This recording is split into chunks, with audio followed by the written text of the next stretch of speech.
ગણિત વિષયમાં પ્રકરણ ક્રમાંક 1 સંખ્યા પદ્ધતિ માટે પ્રથમ પરીક્ષામાં કુલ 10 ગુણ ફાળવવામાં આવેલા છે. 1 ગુણનો એક એવા 3 નાના પ્રશ્નો પૂછાશે. 2 ગુણનો એક એવા 2 પ્રશ્નો મળીને 4 ગુણનું પૂછાશે અને 3 ગુણનો એક એવા એક મળીને 10 ગુણ આ પ્રકરણમાંથી ફાળવવામાં આવેલા છે.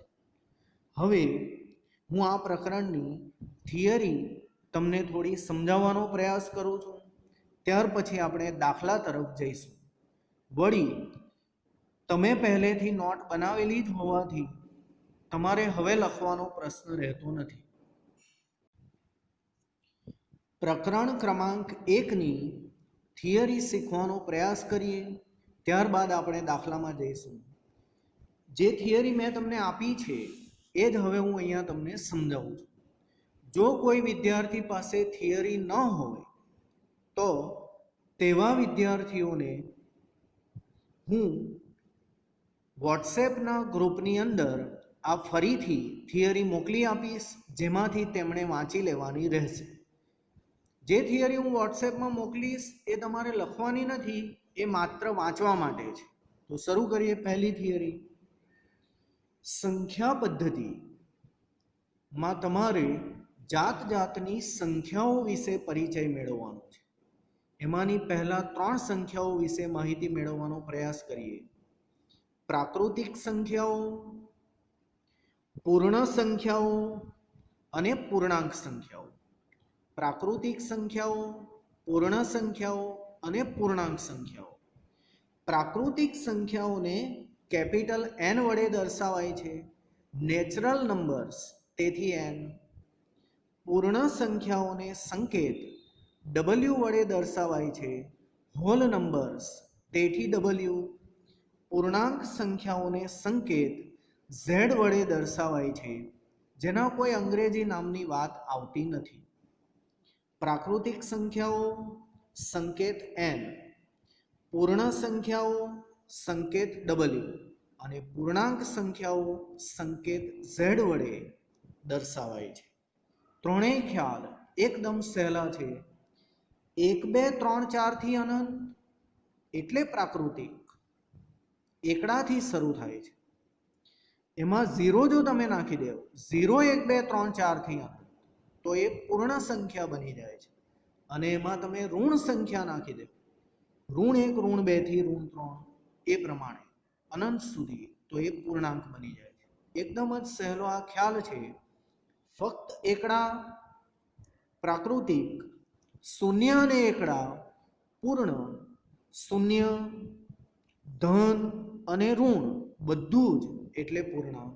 હજી એકવાર, 1 2 3 4 થી અનંત એટલે પ્રાકૃતિક, 0 1 2 3 4 થી અનંત એટલે પૂર્ણ, શૂન્ય ધન અને ઋણ એટલે પૂર્ણાંક. આમાં માત્ર એકડા છે, આમાં શૂન્ય સહિત એકડા છે, આમાં ઋણ સંખ્યાઓનો પણ સમાવેશ થઈ જાય છે. સંખ્યાઓ 1 2 3 4 ને પ્રાકૃતિક સંખ્યાઓ કહેવાય છે. સંખ્યાઓ 0 1 2 3 4 થી અનંતને પૂર્ણ સંખ્યાઓ કહેવાય છે. સંખ્યાઓ ઋણ, શૂન્ય અને ધનને પૂર્ણાંક સંખ્યાઓ કહેવાય છે. જો એને ગણની ભાષામાં લખવું હોય તો આમ લખાય. પ્રાકૃતિક સંખ્યાઓનો ગણ n માં શું હોઈ શકે? 1 2 3 4 થી અનંત. પૂર્ણ સંખ્યાઓના ગણ W માં શું હોઈ શકે? 0 1 2 3 થી અનંત.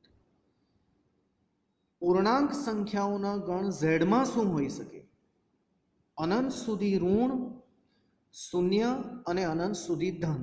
તમે સંખ્યા રેખા જાણતા હશો, આ સંખ્યા રેખા જ છે. 0 આ બાજુ જતા મોટી, 0 આ બાજુ જતા નાની.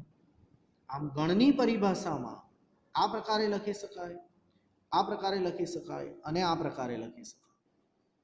હવે પ્રશ્ન એ થાય છે કે સૌથી નાની પ્રાકૃતિક અને સૌથી મોટી પ્રાકૃતિક કઈ? એ જ રીતે સૌથી નાની પૂર્ણ અને સૌથી મોટી પૂર્ણ કઈ? અને એ જ પ્રકારે સૌથી નાની પૂર્ણાંક અને સૌથી મોટી પૂર્ણાંક કઈ એ વિશે જાણીએ. સૌથી નાની પ્રાકૃતિક સંખ્યા 1 છે.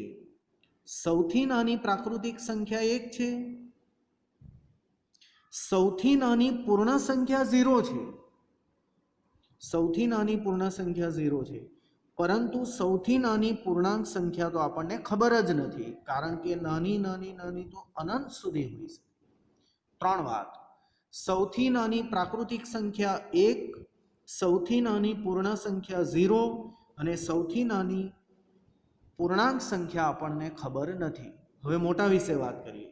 સૌથી મોટી પ્રાકૃતિક સંખ્યા ખબર નથી, અનંત સુધી ચાલતી જાય.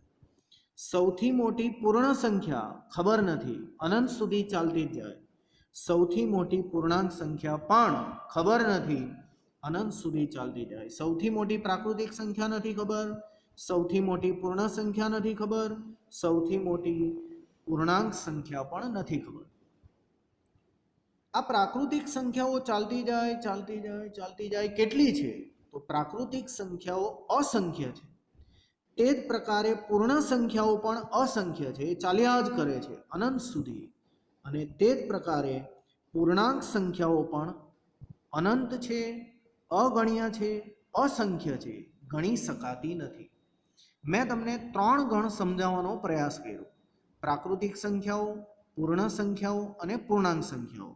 દરેકના નામ, દરેકના સંકેત, દરેકનો અર્થ, દરેકનો ગણ પરિચય, નાનામાં નાની કઈ, મોટામાં મોટી કઈ, એ સંખ્યાઓ કેટલી છે, દરેકમાં મેં 5 મુદ્દાઓ સમજાવ્યા છે. દરેક વિદ્યાર્થીએ વાંચીને યાદ રાખવાનો પ્રયાસ કરવાનો છે. આમાં એક છઠ્ઠો મુદ્દો છે. ઝેડ એ જર્મન ભાષાના શબ્દ ઝેહલીન પરથી આવેલો છે. ઝેડ એ જર્મન ભાષાના શબ્દ ઝેહલીન પરથી આવેલો છે, જેનો અર્થ સંખ્યા અથવા ગણવું એવો થાય છે. જેનો અર્થ સંખ્યા અથવા ગણવું એવો થાય છે. એટલે કદાચ પરીક્ષામાં પૂછાય કે ઝેહલીન એ કઈ ભાષાનો શબ્દ છે? તો ઝેહલીન એ જર્મન ભાષાનો શબ્દ છે, જેનો અર્થ સંખ્યા અથવા ગણવું એવો થાય છે. આજે અહીંયા સુધીની ચર્ચા રાખીએ. આ થિયરી તમારે વારંવાર વાંચી લેવાની છે. જેમની પાસે ન હોય એમને હું વોટ્સએપના ગ્રુપમાં મોકલીશ, તેના પરથી વાંચી લેવાની છે. લખવાની નથી, ધ્યાન રાખો. આ માત્ર સમજવા માટે છે, લખવા માટે નથી. આજે અહીંયા સુધી રાખીએ. બાકીની ચર્ચા આવતા વિડીયોમાં કરીશું.